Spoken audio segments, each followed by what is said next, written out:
Miles Harrington had spent the last 15 years searching for a ghost, not the kind that haunted old houses or rattled windows in the dark. His ghost had brown eyes, paint-smudged fingers, a laugh that used to make the world feel less cruel, and a name he had not spoken aloud in years. Evangeline Rose. To the world, Miles Harrington was a billionaire. A cold one, if the magazines were to be believed. Brilliant, untouchable, ruthless in business. Beautiful in the way expensive things often were. Polished, distant, and never truly warm. The gossip columns loved him because he gave them nothing. No wife, no girlfriend, no scandals, no late-night club photos, no romantic getaways. No woman had ever been seen leaving his penthouse in the morning. No lover had ever stood beside him at charity galas. No one had ever caught him looking at anyone with softness. People said he was incapable of love. Miles let them say it. It was easier than explaining the truth. He had loved someone once. He had loved her before he understood what love cost. And then, he had lost her. That evening, he arrived late to the Silver Crescent charity auction, his black coat damp from the rain and his expression carefully composed. The auction benefited children aging out of foster care, a cause close enough to his heart that he had built an entire foundation around it, though no reporter had ever been able to find out why. The gallery glittered with wealth. Crystal chandeliers hung over polished floors. Champagne moved through the room on silver trays. Paintings lined the walls, each one marked with a small card displaying the artist's name. Miles greeted donors, shook hands, accepted compliments, smiled when required. Then he saw the painting and forgot how to breathe. It stood near the center of the gallery on a white wall beneath soft golden light. A willow tree in moonlight, its branches bent low like sheltering arms. Silver blue light spilled over the grass. In the foreground, two children ran hand in hand toward the viewer, their faces bright with laughter, their shadows stretching behind them, a boy with dark hair, a girl with wild curls. Miles stopped moving. The noise of the gallery faded until all he heard was the sudden, violent beating of his own heart. No one knew about that tree. No one but him. No one but... His gaze dropped to the small card beside the painting. Evangeline Rose, the promise beneath the willow tree. Have you ever met someone who changed your life forever? Someone whose place in your heart no one else could ever fill? And then life pulled you apart, leaving you wondering if you'd ever find your way back to each other again? If that's happened to you, share your story in the comments. I love reading about real-life love stories, and I read every single one of your comments. Be sure to like and subscribe for more stories of love, heartbreak, fate, and the people brave enough to choose each other again. Now back to the story. The room tilted. For one sharp, impossible second. Miles was no longer 34 years old. He was 13 again, standing barefoot in the grass behind St. Catherine's Home for Children, while a girl drew a crooked crown on the back of his hand. "Future billionaire king," she had teased. "I'll buy all your paintings," he had said. "You promise?" "I promise." Miles's hand curled at his side. "Evangeline." He turned slowly, scanning the crowded gallery with a desperation he had not allowed himself to feel in years. Then he saw her. She stood near the edge of the room in a simple black dress, her curls pinned loosely at the back of her head, a few spirals falling around her face. She was older now, of course. A woman, instead of the girl who used to hide beneath the dining room table with a stolen pencil. But he knew her. He would have known her anywhere. Evangeline Rose was looking at him, too. Her face had gone pale. For a moment, neither of them moved. The years between them stretched wide and cruel. Then Miles walked toward her. The crowd parted without him asking. People always moved for Miles Harrington, but Evangeline did not move. She stood still, watching him come closer, her hands clasped tightly in front of her as if she was holding herself together. When he reached her, all the words he had imagined, over the years, vanished. He had planned this moment 1,000 times. In every version, he knew what to say. In reality, all he could manage was her name. Evangeline. Her lips parted. His voice seemed to hurt her. Milo, she whispered. The name broke something open inside him. No one called him that anymore. Milo Hart belonged to another life, a poorer one, a hungrier one. A life with cracked windows, shared blankets, and one girl who could make even an orphanage feel like home. He swallowed. You remember me? Her eyes shone, but her expression hardened to protect the softness beneath it. How could I forget? Before he could answer, a waiter passed too close, and the noise of the room rushed back around them. Miles glanced toward the painting. Her gaze followed his. You painted it, he said quietly. I painted a lot of things. But this one, his voice lowered. This one is ours. Something flickered across her face. Pain, anger, longing. Yes, she said. It is. The auction coordinator's voice rang through the room. Ladies and gentlemen, we'll begin the next round of bidding shortly. Our next piece is The Promise Beneath the Willow Tree by Evangeline Rose. Evangeline stiffened. Miles saw the way. Her fingers twisted together, the way she tried to look calm and failed. And suddenly he remembered another version of her hands. Small, cold, clutching a copper ring too large for her finger, the memory pulled him under. They were children when they made the promise. St. Catherine's Home for Children sat at the edge of town, a tired brick building with a leaking roof, squeaky stairs, and windows that rattled whenever the wind got mean. Milo arrived there at 7 with a split lip and one small bag. He had learned not to cry in front of adults. Adults either ignored tears or got annoyed by them. He stood in the dining room while Sister Agnes spoke to another caretaker about finding him a bed. Children stared at him from the tables, some curious, some bored, some mean. One older boy shoved him as he passed. New kids don't sit by the window. Milo's fist tightened. Before he could swing, a girl crawled out from beneath the table. That's not true, she said. She was small but fierce, with brown skin, wild curls, and a paper napkin covered in tiny pencil flowers. The older boy rolled his eyes. Nobody asked you, Ava. And nobody asked you to be ugly, she said sweetly. Someone laughed. The boy's face turned red, but he backed off. The girl looked at Milo's split lip. You shouldn't fight him yet, she said. Milo frowned. Why? Because you don't know where they keep the ice packs. He stared at her. She held out the napkin with the flowers on it. I'm Evangeline, but you can call me Eva. He took the napkin slowly. Milo, she smiled. Come on, Milo. I'll show you the good window. From that day on, she became his person. She knew where the kitchen staff hid the extra rolls. He knew which floorboards creaked outside the dormitory. She taught him how to draw clouds. He taught her how to climb the back fence. She talked enough, for both of them.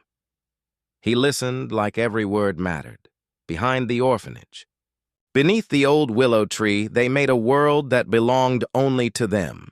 Evangeline called it their castle. Milo called it their headquarters. She said that sounded boring. He said castles were impractical. She told him he had no imagination. He told her she had enough for both of them. One afternoon when they were older, Evangeline drew a tiny crown on the back of his hand. You'll be rich one day, she said. Milo looked at the crooked crown. Why? Because you always look at the world like you're planning to beat it. He considered that. Maybe I will. When you do, you have to buy my paintings. All of them. All of them? She laughed. Milo nodded seriously. Every single one. You promise? I promise. The word became sacred between them. A promise was not something they gave lightly. Children like them knew better. People promised to come back. They did not. People promised there was a family out there waiting. There was not. People promised things would get easier. Sometimes things only got different. But Milo's promises were different. Evangeline knew because he never made one unless he meant to keep it. The year she turned 16, fear settled between them. Aging out. At St. Catherine's, 18 was not freedom. It was a deadline. Evangeline would leave first. Milo, 2 years younger, would remain behind. He hated it. He hated every calendar page that brought them closer. One evening, they sat beneath the willow tree, shoulder to shoulder, watching fireflies blink in the grass. "What if you can't find me?" Evangeline asked. "I will." "What if they move me somewhere?" "I'll ask." "What if nobody tells you?" "Then I'll keep looking." She turned to him, tears shining in her eyes. "You make it sound easy. It doesn't have to. Be easy." "Milo?" He pulled something from his pocket. A ring. Not a real one. A crooked little thing made from twisted copper wire he had taken from a broken fence. Evangeline stared at it. "I know it's not good," he said quickly. "I'll get you a real one someday." Her lips trembled. "When we're grown," he said, his voice serious enough to silence the whole world, "I'm going to marry you." "You can't just say that." "I'm not just saying it. We're kids. We won't always be." Evangeline began to cry. Milo panicked. "Don't cry. I thought girls liked rings." That made her laugh through her tears. "You're terrible. I'll get better." She held out her hand. He slid the copper ring onto her finger. It was too big, so she curled her fingers tight. "You promise?" she whispered. Milo looked straight at her. "I promise." She leaned forward until their foreheads touched. "Then I promise too." The auctioneer's voice pulled Miles back into the present. "We'll open bidding at 20,000. Evangeline stood beside him, tense and silent. Someone raised a paddle. 25, another voice followed. 30. Miles looked at the painting. The children in it were running toward him, toward the viewer, toward a future neither of them had reached the way they planned. He lifted his paddle. 100,000. A ripple of surprise moved through the gallery. Evangeline turned to him sharply. "Milo!" He did not look away from the painting. Another collector lifted a paddle. 110. Miles raised his paddle again. 200,000. The room erupted in whispers. The auctioneer's smile widened. 200,000 from Mr. Harrington. Do we have 210? Silence. Evangeline's breathing had changed. Beside him, he could feel her shock like heat. "Going once," the auctioneer called. "Going twice. Sold to Mr. Miles Harrington." Applause filled the room. Miles lowered his paddle. Evangeline stared at him, eyes bright and wounded. "You're buying my painting?" He turned to her. The answer came from a place deeper than pride, deeper than wealth, deeper than all the years he had spent becoming powerful enough to find her. "Because I promised." Her face crumpled before she could stop it, and Miles remembered the day he lost her. Evangeline aged out on a bright morning that felt too cruel to be real. Her belongings fit into 2 bags. One held clothes, the other held sketchbooks. Milo stood. On the front steps, his hands clenched into fists so tight his knuckles hurt. "I wrote everything down," she said, pressing a folded paper into his hand. "The address, the phone number, the name of the program. Don't lose it." "I won't." "You have to write." "I will." "And call." "I will." "And when you turn 18, I'll come find you." Her eyes filled. "You have to."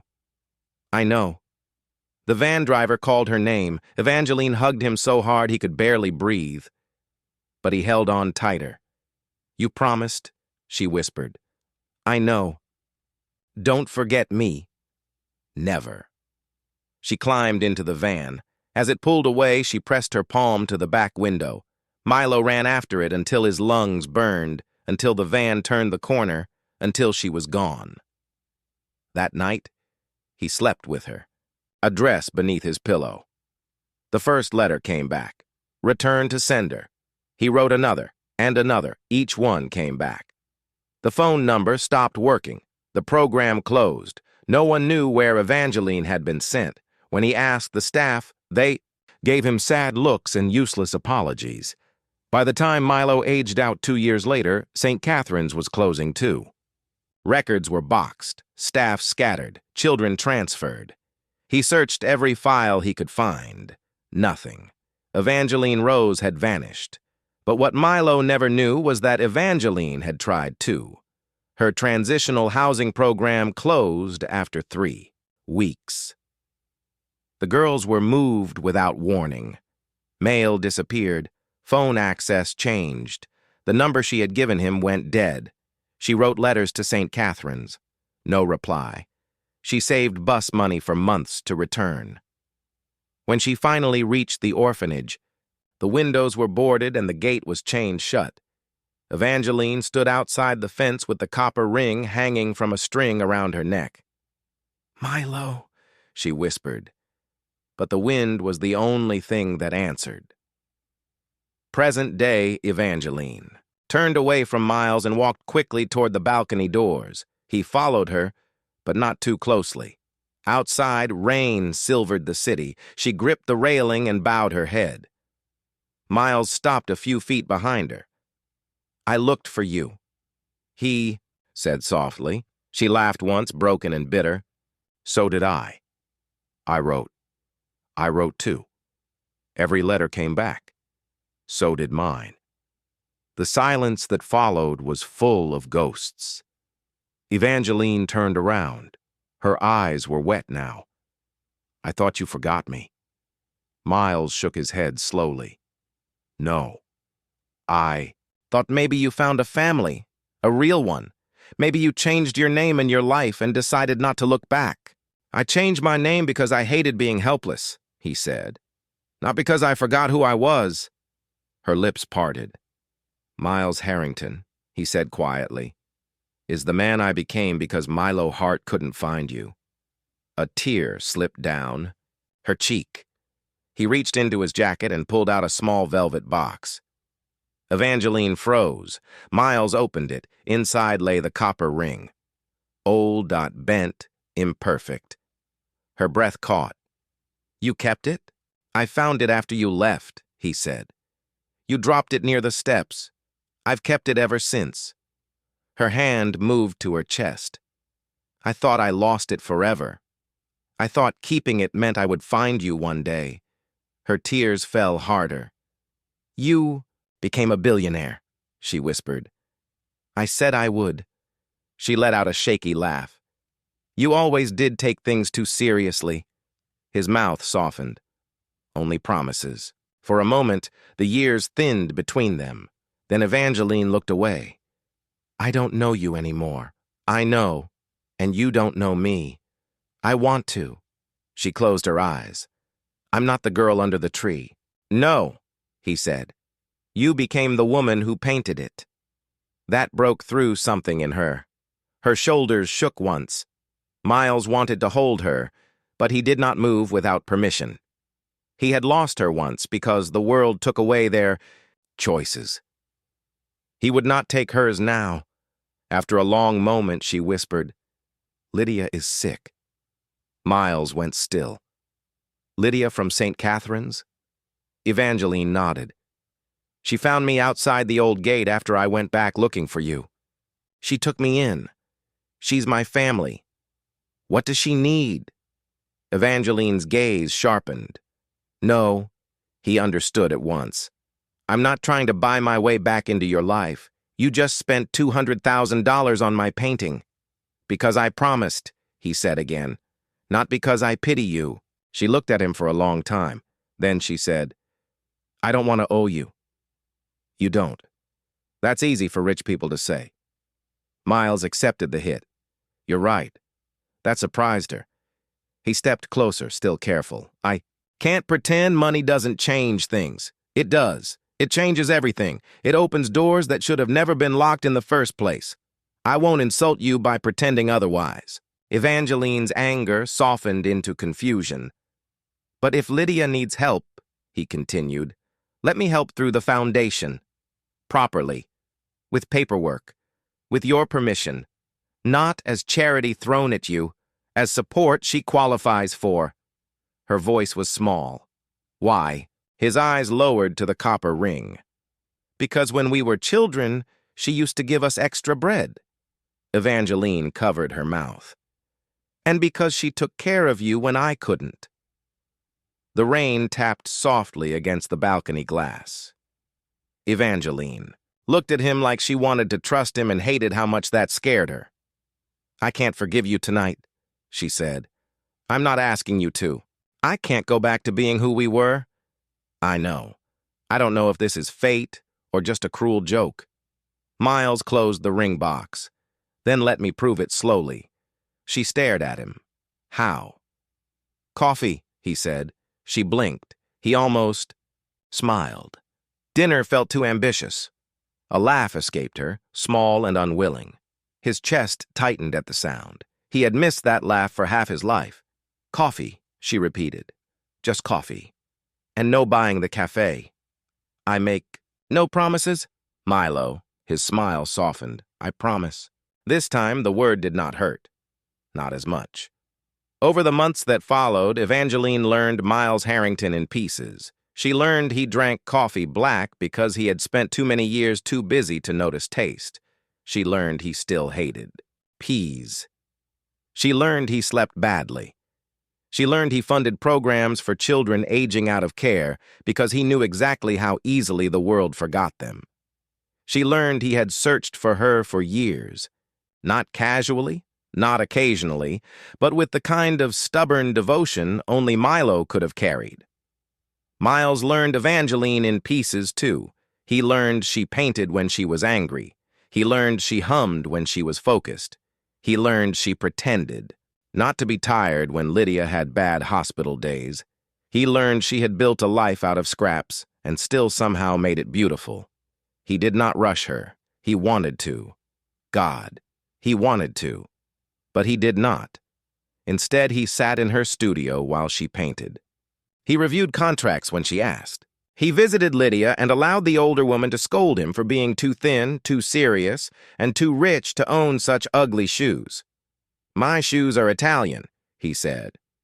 They are still ugly, Lydia replied. Evangeline laughed so hard she had to sit down. That laugh became his favorite sound. The painting, the promise, beneath the willow tree hung in Miles's penthouse. For the first time since he had bought the place, it felt less like a museum and more like somewhere a heart might live. 1. Evening, Evangeline stood in front of it, arms folded. You really paid too much. No. Milo. It was worth more. She rolled her eyes. You're impossible. I've been told. She grew quiet. Miles watched her carefully. What is it? I used to paint that tree when I missed you, she said. I thought, maybe if I painted it enough, I could get you out of my heart. His voice softened. Did it work? She looked at him. No. He crossed the room slowly. Good. She laughed through a tear. That's selfish. Yes. This time, when he reached for her, she let him. The first kiss was not dramatic. It was not desperate. It was gentle. A question. An answer. A beginning. A year after the auction, Miles brought Evangeline back to the old St. Catherine's property. It was no longer abandoned. Together they had turned it into the Willow House Arts Center, a place for children aging out of care to create, learn, receive support, and be seen. The willow tree still stood in the back, older now, stronger than it looked. Lanterns hung from its branches. Evangeline stopped walking. Milo. He looked nervous. It almost made her smile. Here was a man who could command boardrooms and terrify investors, standing beneath a tree like a boy afraid to say the wrong thing. He took her hands. "I made you a promise here once," he said. Her eyes filled. "I know. I promised to marry you when we grew up. I promised to buy your paintings. I promised you wouldn't be alone." His voice roughened. "I failed at part of that." "No," she whispered. "The world failed us. I still should have found you sooner. I should have found you too." He shook his head. "We found each other when we could." Evangeline's tears slipped free. Miles lowered himself to one knee. She gasped. He opened a ring box. Inside was a diamond ring, beautiful and delicate, but set beneath the stone was a tiny piece of copper twisted into the band. The old promise made part of the new one. "I'm not asking because we were children," he said. "I'm asking because we are adults who know what it means to lose, to wait, to fight, and to choose. I loved the girl under this tree. I love the woman standing in front of me even more." Evangeline pressed a hand to her heart. "Evangeline Rose," he whispered. "Will you marry me?" She sank to her knees in front of him, laughing and crying. "You always were dramatic." "I'm rich now. It got worse." She laughed harder. Then she touched his face. "Yes," she whispered. "I'll marry you." He kissed her beneath the willow tree, and for the first time, the promise did not feel like a memory. It felt like a future. They married the following spring, not in a cathedral, not in a ballroom, beneath the willow tree. Lydia sat in the front row, crying into a handkerchief and pretending allergies were to blame. Children from the art center filled the garden with handmade lanterns and painted signs. One of them had drawn a crooked crown on the wedding program. Evangeline wore ivory, Miles wore black. When she reached him, he took her hands. "You came back," she whispered. His eyes shone. "So did you." Their vows were simple. They had already spent half their lives speaking to each other through memory, letters that never arrived, paintings, searches, and promises that refused to die. Now they spoke face to face. "I promise to choose you," Miles said, not as a boy dreaming under a tree, but as a man who knows exactly what that promise means. Evangeline squeezed his hands. "I promise to believe in the life we found," she said, not because it was easy, but because it survived. When they kissed, the willow branches swayed above them. The world had separated them. Time had tested them. But love had waited. And when fate finally brought Evangeline Rose to the auction where Miles Harrington found her painting, he bought it, without hesitation, not because he was rich, not because he could, but because once, beneath a willow tree, a boy had looked at a girl with paint on her hands and promised he would buy every painting she ever made. And Milo Hart kept his promises. Before you go, don't forget to like, subscribe, and hit that notification bell. And tell us in the comments, what would you have done if you were Evangeline? Would you have trusted Milo again after all those years apart? If this story touched your heart, let us know down in the comments. We'd love to hear from you. Do you believe that some people are meant to find each other again, no matter how much time has passed? Have you ever made a promise you never forgot? Share your thoughts below. We read every single comment. And if you enjoyed this story, don't forget to like this video, subscribe to the channel, and turn on notifications so you never miss another.